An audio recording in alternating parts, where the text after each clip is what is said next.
Hey everybody, what's up and welcome back to today's video guys. And today guys, I'm going to go ahead and be showing you how to pass your assessment test on Indeed. This is a very simple thing to do guys, so make sure to watch this quick and easy video till the very end and follow my steps correctly so you can make sure this works the same for you and that you can do this yourself. But yeah guys, let's get straight into it. So guys, the first thing you want to do is go ahead and open up the official Indeed.com website right here, and after opening up Indeed, you'll be greeted by this main page right here, which is the home page where you can see all the options you can access and so on.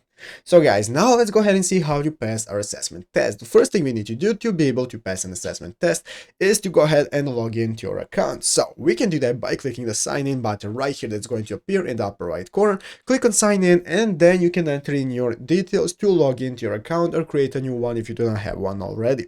So after doing that, logging in, you'll be back at this home page right here, which is the main page of Indeed. And now we can go ahead and find our assessment test. So we can do that by clicking this option right here in the upper right corner. Click on our profile icon, and after clicking on your profile icon, it's going to go ahead and open up this new menu where you have multiple settings, and one of them, the first option right here, is called profile.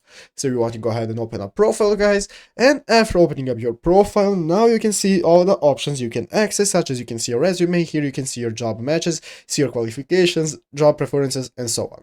So guys, in the qualifications, under the skill, you will be able to find the option to do an assessment test. As you can see, currently I do not have an option. You have to have a resume added and some more info to be able to use Indeed. And here you will be able to find and do that assessment test. So to be able to pass that test, you need to practice a lot. So go ahead and prepare for whatever test you are accessing. Go ahead and find on Google how you prepare for that assessment test. Just type it out and find what other people are saying, how to prepare for that, so that you can be sure when you're taking it that you will pass. But yeah guys, basically that is it, what you had to do, where to find that test and how to pass it. So I hope this video was helpful. If it was, make sure to leave a like, subscribe to the channel. So guys, thanks for watching, take care and bye.